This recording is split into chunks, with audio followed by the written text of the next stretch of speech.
مفتی صاحب، ایمان اور اسلام میں کیا فرق ہے یا دونوں ایک ہی معنی میں استعمال ہوتے ہیں؟ بسم اللہ الرحمن الرحیم الحمد للہ رب العالمین الصلاة والسلام علی سید المرسلین سیدنا و مولانا محمد صلی اللہ وعلی علیہ وسلم۔ آلہ وصحبہ اجمعین۔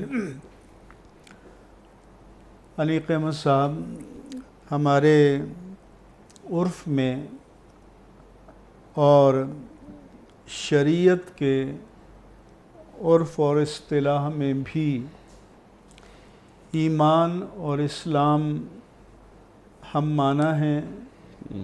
ایمان سے بھی اسلام مراد ہوتا ہے اور اسلام سے بھی ایمان مراد ہوتا ہے، ایک بول کر دوسرا مراد لے سکتے ہیں۔ ٹھیک۔ ایمان کے لفظی معنی ہیں ایسا یقین راسخ، ایسا قطعی راسخ اور پختہ یقین اور قلبی تصدیق کہ جب وہ قلب میں ثبت ہو جائے تو پھر اس کے تزلزل کا کوئی خطرہ باقی نہ رہے۔ بڑے سے بڑا خوف یا بڑی سے بڑی لالچ آ جائے تب بھی پائے استقامت میں لغزش نہ آئے۔ ٹھیک۔ اسلام کے لفظی معنی ہیں تسلیم کرنا، سرنڈر کرنا، ٹوٹل سبمیشن جسے کہتے ہیں، مکمل اطاعت کرنا، یہ لغوی معنی کے اعتبار سے ہیں۔ ٹھیک۔ ازہر کے ایک عالم نے کہا تھا کہ الایمان والاسلام اذا اختلفا اتحدا و اذا اتحدا اختلفا، کہ ایمان اور اسلام الگ الگ بولے جائیں تو ایک ہی معنی ہوتا ہے، ایمان سے اسلام اور اسلام سے ایمان مراد ہوتی ہے، لیکن اگر ایک جگہ آ جائیں تو دونوں میں معنوی فرق ہوتا ہے۔ قرآن کریم میں ہے کہ وَإِذْ قَالَ لَهُ رَبُّهُ أَسْلِمْ قَالَ أَسْلَمْتُ لِرَبِّ الْعَالَمِينَ، جب ان سے ان کے رب نے کہا کہ تسلیم کیجئے تو انہوں نے کہا کہ میں نے رب العالمین کے سامنے سر تسلیم خم کیا۔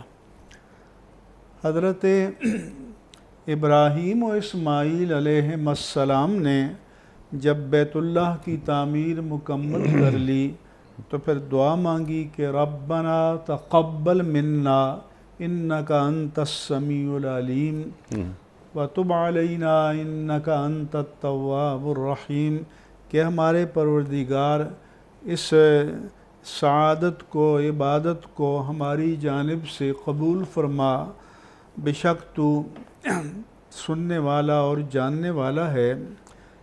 انک انت السمیع العلیم ربنا وجعلنا مسلمین لک، اے اللہ تو ہمیں اپنا اطاعت گزار بنا، ومن ذریاتنا امۃ مسلمۃ لک، اور ہماری اولاد میں سے بھی ایک اطاعت گزار امت پیدا فرما، وَتُبْ عَلَيْنَا إِنَّكَ أَنْتَ التَّوَّابُ الرَّحِيمُ، اور ہماری توبہ قبول فرما، بے شک تو بہت توبہ قبول فرمانے والا، رحم فرمانے والا ہے۔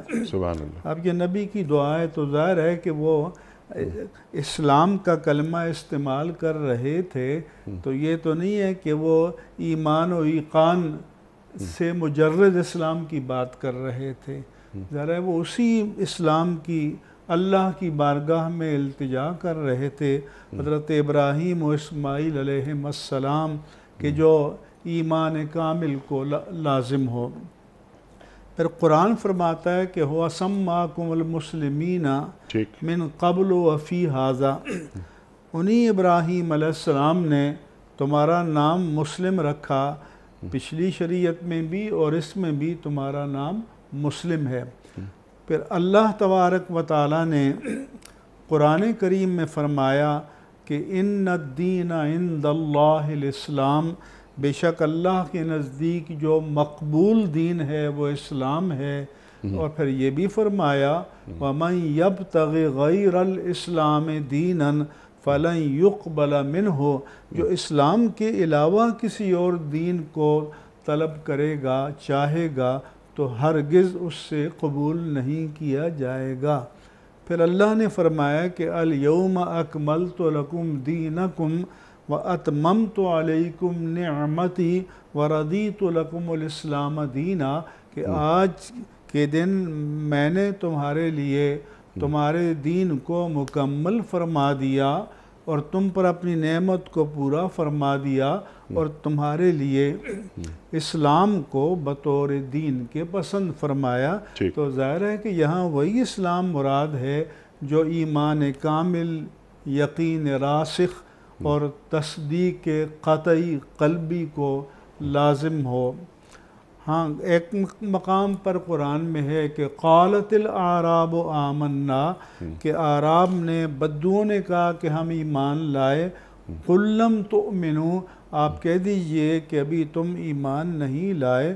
ولما يدخل الایمان فی قلوبکم، ابھی ایمان تمہارے دلوں میں پوری طرح سے داخل نہیں ہوا۔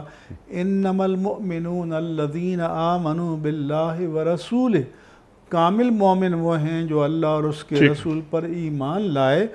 وَجَاهَدُوا بِأَمْوَالِهِمْ وَأَنفُسِهِمْ فِي سَبِيلِ اللَّهِ، اور اپنی جانوں اور مالوں سے اللہ کی راہ میں جہاد کیا۔ اولئک هم الصادقون، وہی دعوی ایمان میں سچے ہیں۔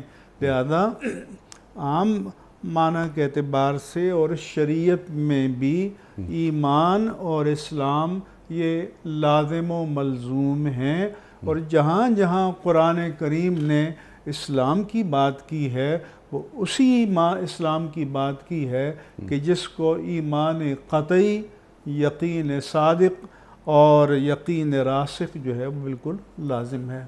سبحان اللہ، سبحان اللہ، بالکل واضح